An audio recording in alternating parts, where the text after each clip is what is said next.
ಸ್ನೇಹಿತರ ನಮಸ್ಕಾರ. ನಾನು ನಿಮ್ಮ ರಾಕೇಶ್ ಆರುಂಡಿ. ವಿನಯ್ ಕುಲಕರ್ಣಿ ಅವರಿಗೆ ಇವತ್ತು ಜೀವಾವಧಿ ಶಿಕ್ಷೆಯನ್ನು ವಿಧಿಸಬೇಕಾದ್ರೆ ಅನೇಕ ಅಧಿಕಾರಿಗಳ ಪ್ರಾಮಾಣಿಕವಾದಂಥ ಕೆಲಸ ಇದೆ. ಬಸವರಾಜ್ ಕೊರವರ ಅಂತ ಹೋರಾಟಗಾರರವರ ದಕ್ಷತೆ ಇದೆ. ನಿಮಗೆಲ್ರಿಗೂ ಕೂಡ ಗೊತ್ತಿರೋ ಹಾಗೆ CBI ಅಧಿಕಾರಿ ರಾಕೇಶ್ ರಂಜನ್ ಅವ್ರ ಕೇಸನ್ನು ಹೇಗೆ ಇನ್ವೆಸ್ಟಿಗೇಷನ್ ಮಾಡಿದ್ರು ಅನ್ನೋದೇ ತುಂಬ ಇಂಟ್ರೆಸ್ಟಿಂಗ್. ಒಬ್ಬ ಆರೋಪಿ A6 ಆರೋಪಿ ಮುದುಕಪ್ಪ ಹೊಂಗಲ್ ಅನ್ನೋ ವ್ಯಕ್ತಿ ಇವತ್ತು ಆತನ ಹೇಳಿಕೆಗಳನ್ನು ಗಮನಿಸಿ, ಜೊತೆಗೆ ಆತ ಕೊಟ್ಟಂಥ ಹೇಳಿಕೆಗಳ ಆಧಾರದ ಮೇಲೆ ಚಾರ್ಜ್ ಶೀಟ್ನಲ್ಲಿ ಇದ್ದಂತಹ ಲೂಪ್ ಹೋಲ್ಸ್ಗಳನ್ನು ಗಮನವಿಟ್ಟು ನೋಡಿ ಇದೇ ಬಸವರಾಜ್ ಕೊರವರ ಅವರು ಜೊತೆಗೆ CBI ಅಧಿಕಾರಿ ಅವರು ರಾಕೇಶ್ ರಂಜನ್ ಅವರು ಯಾವ ರೀತಿಯಾಗಿ ತನಿಖೆಯನ್ನು ನಡೆಸಿದರು, ಎಲ್ಲಿ ವಿನಯ್ ಕುಲಕರ್ಣಿ ಅವರು ಬಹಳಷ್ಟು ಸುಲಭ ಸಾಧ್ಯವಾಗಿ ಲಾಕ್ ಆದರು ಅನ್ನೋದೇ ತುಂಬ ಇಂಟ್ರೆಸ್ಟಿಂಗ್ ಆಗಿರುತ್ತೆ. ನೋಡಿ, ಯೋಗೀಶ್ ಗೌಡ ಅವ್ರನ್ನ ಅದೇ ಜಿಮ್ನಲ್ಲಿ, ಉದಯಗೌಡ ಜಿಮ್ನಲ್ಲಿ ಆ ರೀತಿಯಾಗಿ ಬರ್ಬರವಾಗಿ ಹತ್ಯೆಗೈಯೋ ಮುನ್ನ A6 ಆರೋಪಿ ಮುದುಕಪ್ಪ ಹೊಂಗಲ್ ಚಾರ್ಜ್ ಶೀಟ್ನಲ್ಲಿ ಕೊಟ್ಟಂಥ ಹೇಳಿಕೆಗಳ ಆಧಾರದ ಮೇಲೆ ನಾನು ಡೀಟೇಲ್ಡಾಗಿ ಹೇಳ್ತಾ ಹೋಗ್ತೀನಿ. ನೋಡಿ, ಮುದುಕಪ್ಪ ಹೊಂಗಲ್ ಅವರು ಕೊಟ್ಟಂಥ ಹೇಳಿಕೆ: ಯೋಗೀಶ್ ಗೌಡ್ರ ಅವರ ಮನೆ ರಸ್ತೆ ಹೆಬ್ಬಳ್ಳಿ ಅಗಸಿ ಒಳಗಡೆ ನಿಂತ್ಕೊಂಡು ಯೋಗೀಶ್ ಗೌಡ ಅವರು ಈ ಜಿಮ್ಗೆ ಬರೋ ಮಾಹಿತಿಯನ್ನು ಈ ವ್ಯಕ್ತಿ ಕೊಟ್ಟಿರ್ತಾನಂತೆ, ಮುದುಕಪ್ಪ ಹೊಂಗಲ್ ಅವರು. ಬಸವರಾಜ್ ಮುತ್ತಗಿ ಮತ್ತು ಅವರ ತಂಡಕ್ಕೆ ನಾನು ಹೇಳಿದೆ ಅನ್ನೋ ರೀತಿಯಾಗಿ ಆತ ಹೇಳೋದು. ನೋಡಿ, ಕಾಮನಕಟ್ಟೆಯಿಂದ BGS ಕಾಲೇಜಿನ ಸ್ಮಶಾನದ ಹತ್ತಿರ ಆ ರೂಟ್ನಲ್ಲಿ ಬಂದು ಗಬ್ಬೂರು ಕ್ರಾಸ್ಗೆ ಬಂದು ಆತ ನಿಂತ್ಕೊಳ್ತಾನೆ. ನೋಡಿ, ಈ ಕೃತ್ಯ ನಡೆದ ನಂತರ ಆ ಆರೋಪಿಗಳು ಸಹ ಮಿಸ್ಗಿನ್ ಕಾಂಪೌಂಡಿಂದ ಹೊರಗಡೆ ಬಂದು ಆ ಬೈಪಾಸ್ಗೆ ಹೋಗಿ ಗಬ್ಬೂರು ಕ್ರಾಸ್ ಹತ್ರ ಬಂದು ಎಲ್ಲರೂ ಕೂಡ ಸೇರಿಕೊಳ್ತಾರೆ. ಎಲ್ಲರದ್ದು ಕೂಡ ಶಿಗ್ಗಾವ್ಗೆ ಹೋಗೋವರೆಗೂ ಕೂಡ ಎಲ್ಲರದ್ದು ಕೂಡ ಕಾಲ್ ಡೀಟೇಲ್ಸ್ನ ಪೊಲೀಸರು ಕೂಡ ಹಾಕಿರ್ತಾರೆ. ಆದರೆ ಚಾರ್ಜ್ ಶೀಟ್ನಲ್ಲಿ ಇದ್ದಿದ್ದೇನು, ಮುದುಕಪ್ಪ ಹೊಂಗಲ್ ಮಾಹಿತಿಯನ್ನು ಕೊಟ್ಟು ಹಿಂದೆಯಿಂದ ಬಂದು ಬಡಿಗೆಯಿಂದ ನಾನೇ ಹೊಡೆದೆ ಅನ್ನೋ ಮಾಹಿತಿಯನ್ನು ಇದೇ A6 ಆರೋಪಿ ಮುದುಕಪ್ಪ ಹೊಂಗಲ್ ಕೊಟ್ಟಿರೋದು. ನೋಡಿ, ಆತ ಚಾರ್ಜ್ ಶೀಟ್ನಲ್ಲಿ ಕೊಟ್ಟಿರೋ ಮಾಹಿತಿಗೂ ಮತ್ತು ಆತನ ಸಮಯವನ್ನು ಗಮನಹರಿಸಿ ನೋಡಿದಾಗ ಬಹಳಷ್ಟು ಏರಿಳಿತಗಳು ಕೂಡ ಇದೆ. ಯಾಕೆಂದರೆ ಆತ ಕೊಟ್ಟಿರೋ ಮಾಹಿತಿಯ ಪ್ರಕಾರ, ಅಂದರೆ ಆ ಲೊಕೇಶನನ್ನು ನಾವು ಗಮನಹರಿಸಿ ನೋಡಿದಾಗ ಯೋಗೀಶ್ ಗೌಡ ಜಿಮ್ಗೆ ಬಿಟ್ಟಿರೋ ಸಮಯದಲ್ಲಿ 7 ನಿಮಿಷದಲ್ಲಿ 4ರಿಂದ 5 ಕಿಲೋಮೀಟರ್ ಅಂತರದಲ್ಲಿ ಆತನೇ ಓಡಿ ಬಂದು ಅಥವಾ ವೆಹಿಕಲ್ನ ಬಳಸಿ ಕೇವಲ 7 ನಿಮಿಷದಲ್ಲಿ ಇದೇ ಜಿಮ್ ಒಳಗೆ ಬಂದು ಆತನೇ ತನ್ನ ಬಡಿಗೆಯಿಂದ ಹೊಡಿತಾನೆ ಅನ್ನೋದು ಅದು ಎಷ್ಟು ಸುಲಭ ಸಾಧ್ಯ ಅನ್ನೋದನ್ನು ಇದೇ ರಾಕೇಶ್ ರಂಜನ್ ತನಿಖಾಧಿಕಾರಿಗಳು ಕೂಡ ತುಂಬ ಸೂಕ್ಷ್ಮವಾಗಿ ಗಮನಿಸ್ತಾರೆ. ನೋಡಿ, ಇವೆಲ್ಲವೂ ಕೂಡ ತನಿಖೆಯಲ್ಲಿ ಕಂಡು ಬರ್ತಕ್ಕಂಥ ಪ್ರಮುಖ ಅಂಶಗಳು. ಇನ್ನೊಬ್ಬ ಖಾರದ ಪುಡಿ ಉಗ್ಗಿದವನೇ ಚಾಕುಲು ಕೂಡ ಹೊಟ್ಟೆಗೆ ಹಾಕಿಬಿಟ್ಟಿದ್ದ ಅನ್ನೋ ಸ್ಟೇಟ್ಮೆಂಟ್ನು ಕೂಡ ಕೊಡ್ತಾನೆ. ಆದರೆ ಈ ಪ್ರಕರಣದಲ್ಲಿ ಸಂದೀಪ್ ಸೌದತ್ತಿ ಅಂತ ಆರೋಪಿ, ಆತ ಆರಂಭದಲ್ಲಿ 6 ಜನ ಬಂದು ಸರೆಂಡರ್ ಆಗ್ತಾರಲ್ವ, ಅದರಲ್ಲಿ ಇದ್ದಂಥವನು. ಆದರೆ ಪ್ರಮುಖ ಆರೋಪಿ ಅವರ ಅಣ್ಣ ಸಂತೋಷ್ ಸೌದತ್ತಿ ಅನ್ನೋನು. ಅದನ್ನು ಕೂಡ ರಾಕೇಶ್ ರಂಜನ್ ಅವರು ಇನ್ವೆಸ್ಟಿಗೇಷನ್ ಮಾಡ್ತಾರೆ. ಯಾರು ಖಾರದ ಪುಡಿ ಹುಗ್ಗಿರ್ತಾನೆ, ಯಾರು ಚಾಕುವನ್ನು ಹಾಕಿರ್ತಾನೆ ಅನ್ನೋದೆಲ್ಲವೂ ಕೂಡ ಗೊತ್ತಾಗುತ್ತೆ. ಆದರೆ ಯಾವಾಗ ರಾಕೇಶ್ ರಂಜನ್ ಒಂದೇ ದಿನದಲ್ಲಿ ಸಂತೋಷ್ ಸೌದತ್ತಿನ ಅರೆಸ್ಟ್ ಮಾಡ್ತಾರೋ ಅವತ್ತಿನ ದಿನವೇ ಈ ಕೇಸ್ನಲ್ಲಿ, ವಿನಯ್ ಕುಲಕರ್ಣಿ ಕೇಸ್ನಲ್ಲಿ ತನಿಖೆಗೆ ಸ್ಟೇ ಕೂಡ ತರಲಾಗುತ್ತೆ ಹೈಕೋರ್ಟ್ನಲ್ಲಿ. ಅದಾದಮೇಲೆ ಸ್ವಲ್ಪ ಹಿನ್ನಡೆ ಕೂಡ ಆಗುತ್ತೆ. ರಾಕೇಶ್ ರಂಜನ್ ಅವರು ಈ ತನಿಖೆಗೆ ಸ್ಟೇ ತಂದ ಸಮಯದಲ್ಲಿ ಈ ಕಾಲ್ ಡೀಟೇಲ್ಸ್ಗಳ ಮೇಲೆ ವರ್ಕ್ ಮಾಡಲಿಕ್ಕೆ ಸ್ಟಾರ್ಟ್ ಮಾಡ್ತಾರೆ. ನೋಡಿ, ಯಾವಾಗ ಸ್ಟೇ ವೆಕೇಟ್ ಆಗುತ್ತೋ ಅಸಲಿ ಸಿನಿಮಾ ಸ್ಟೈಲ್ನಲ್ಲಿ ಇನ್ವೆಸ್ಟಿಗೇಷನ್ ಅದಾದ ಮೇಲೆ ಶುರುವಾಗುತ್ತೆ. ರಾಕೇಶ್ ರಂಜನ್ ಅವರು ಒಂದೇ ದಿನದಲ್ಲಿ 5ರಿಂದ 6 ಜನ ಆರೋಪಿಗಳನ್ನು ಸರೆಂಡರ್ ಮಾಡಿ ಕರ್ಕೊಂಡು ಬರ್ತಾರೆ. ಅದು ಕೂಡ 20 ಕಿಲೋಮೀಟರ್ ಚೇಸ್ ಮಾಡಿ ಒಂದೇ ಟೈಮ್ನಲ್ಲಿ ಒಂದೇ ಜಾಗದಲ್ಲಿ ರಾಕೇಶ್ ರಂಜನ್ ಅವರು ಆರೋಪಿಗಳನ್ನು ಕರೆದುಕೊಂಡು ಬಂದಿದ್ದು ತುಂಬ ಇಂಟ್ರೆಸ್ಟಿಂಗ್ ಆಗಿರ್ತಕ್ಕಂಥ ಸ್ಟೋರಿ ಇದು.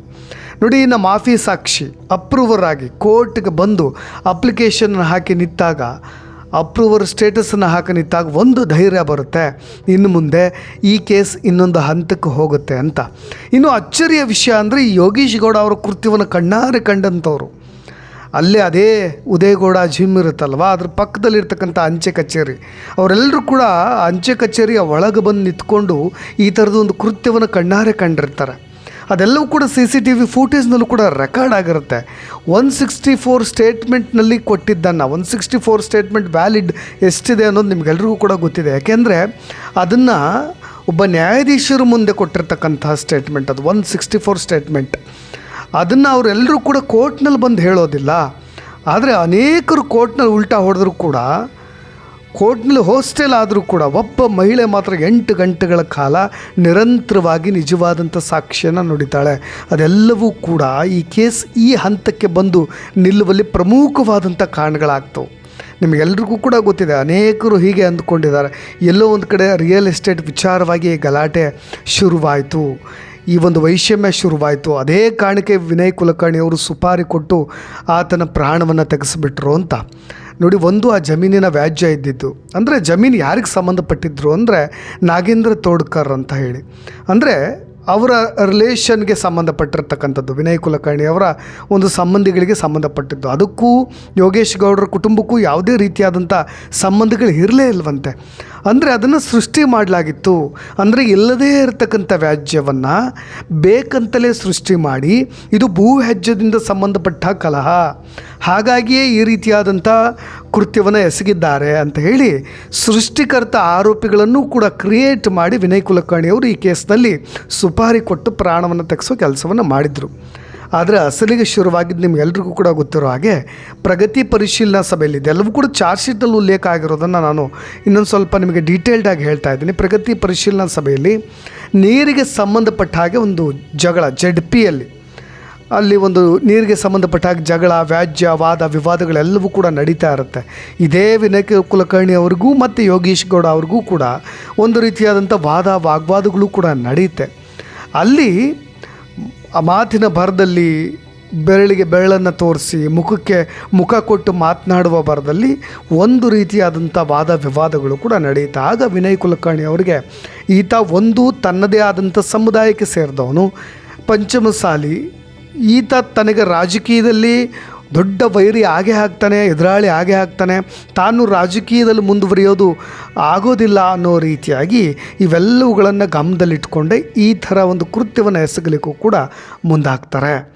ಇದು ಭೂವ್ಯಾಜ್ಯಕ್ಕೆ ಸಂಬಂಧಪಟ್ಟಿದ್ದಲ್ಲ, ಪರ್ಸ್ನಲ್ ಗ್ಲಿಡ್ಜನ್ನು ಇಟ್ಕೊಂಡು ರಾಜಕೀಯ ವೈಷಮ್ಯಗಳನ್ನು ಇಟ್ಕೊಂಡು ಈ ರೀತಿಯಾಗಿ ಮಾಡ್ತಾರೆ.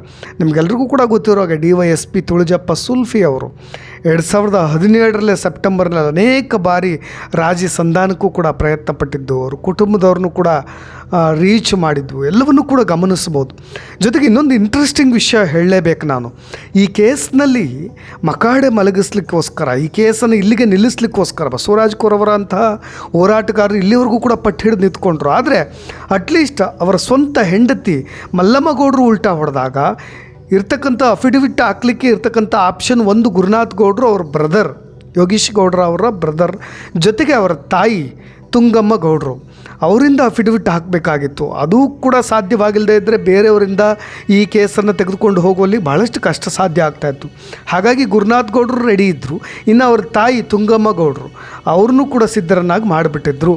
ಅದು ಕೂಡ ಈ ಕೇಸನ್ನು ಇಲ್ಲಿಗೆ ಮುಗಿಸ್ಬಿಡಬೇಕು, ಒಂದು ಗುರುನಾಥ್ ಗೌಡರು ಹಿಂದೆ ಸರ್ಕೊಂಡ್ರೆ ಯಾರಾದರೂ ಮನೇಲಿ ಒಬ್ಬ ಪುರುಷ ವ್ಯಕ್ತಿ ನಿಂತ್ಕೊಂಡು ಹೋರಾಡ್ಲಿಕ್ಕೆ ಬೇಕಲ್ಲ, ಅವ್ರನ್ನೇ ಮುಗಿಸಿಬಿಟ್ರೆ ಅಂತ ಹೇಳಿ ಅವರು ಮನೆಯಲ್ಲೇ ಪಿಸ್ತೂಲನ್ನು ಇಟ್ಟು, ಇದೇ ಆರಂಭದಲ್ಲಿ ಯೋಗೀಶ್ ಗೌಡರ ಕೃತ್ಯದಲ್ಲಿ ನಾವು ಭಾಗಿಯಾಗಿದ್ದೀವಿ ಅಂತ 6 ಜನ ಏನು ಬಂದು ಸರೆಂಡರ್ ಆಗಿದ್ದಾರಲ್ವ, ಅವರೆಲ್ಲರೂ ಕೂಡ ಜೈಲಲ್ಲಿದ್ದಾರಲ್ಲ, ಅವರು ಪ್ರಾಣವನ್ನು ತೆಗೆಯೋದಕ್ಕೆ ಪ್ಲ್ಯಾನ್ ಮಾಡ್ಕೊಂಡಿದ್ದಾರೆ ಅನ್ನೋದನ್ನು ಕ್ರಿಯೇಟ್ ಮಾಡಿ ಒಂದು 6 ತಿಂಗಳ ಕಾಲ ಗುರುನಾಥ್ ಗೌಡ್ರನ್ನ ಜೈಲಿಗೆ ಕಳಿಸೋ ಪ್ಲ್ಯಾನನ್ನು ಈ ವಿನಯ್ ಕುಲಕರ್ಣಿ ಪರೋಕ್ಷವಾಗಿ ಒಂದು ಗ್ಯಾಂಗ್ ಏನಿದೆ ಅದು ಅಚ್ಚುಕಟ್ಟ ಮಾಡಿರುತ್ತಂತೆ. ಅವ್ರ ಮನೆಯಲ್ಲೇ ಪಿಸ್ತೂಲನ್ನು ಇಟ್ಟು ಪೊಲೀಸ್ನವರು ಆ ಪಿಸ್ತೂಲನ್ನು ವಶಕ್ಕೆ ಪಡಿಸ್ಕೊಂಡು, ಜೊತೆಗೆ ಗುರುನಾಥ್ ಗೌಡರು ಈ ಥರದೊಂದು ಕೃತ್ಯಕ್ಕೆ ಪ್ಲ್ಯಾನ್ ಮಾಡಿದ್ದಾರೆ, ಈ ಆರೋಪಿಗಳನ್ನು ಮುಗಿಸೋ ಪ್ಲ್ಯಾನ್ ಮಾಡಿದ್ದಾರೆ, ಇವರೇ ನಿಜವಾದಂಥ ಆರೋಪಿಗಳು ಅನ್ನೋ ರೀತಿಯಾಗೂ ಕೂಡ ತೆರೆಮರೆಯಲ್ಲಿ ಎಲ್ಲವೂ ಕೂಡ ನಡೀತು ಅಂತ.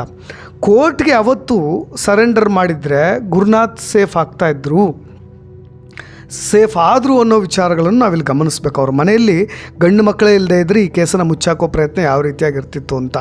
ಒಟ್ಟಾರೆಯಾಗಿ ಮಲ್ಲಮ್ಮ ಆಗಲೇ ಕೋರ್ಟ್ನಲ್ಲಿ ಸಾಕ್ಷಿನ ಉಲ್ಟಾ ಹೊಡೆಸಿ ಗಂಡನ ವಿರುದ್ಧವೇ ಸಾಕ್ಷಿಯನ್ನು ನುಡಿದು ವಿನಯ್ ಕುಲಕರ್ಣಿನ ಸೇಫ್ ಮಾಡಲಿಕ್ಕೆ ಪ್ರಯತ್ನ ಪಟ್ಟಿದ್ದು ನಿಮ್ಗೆಲ್ರಿಗೂ ಕೂಡ ಗೊತ್ತೇ ಇದೆ.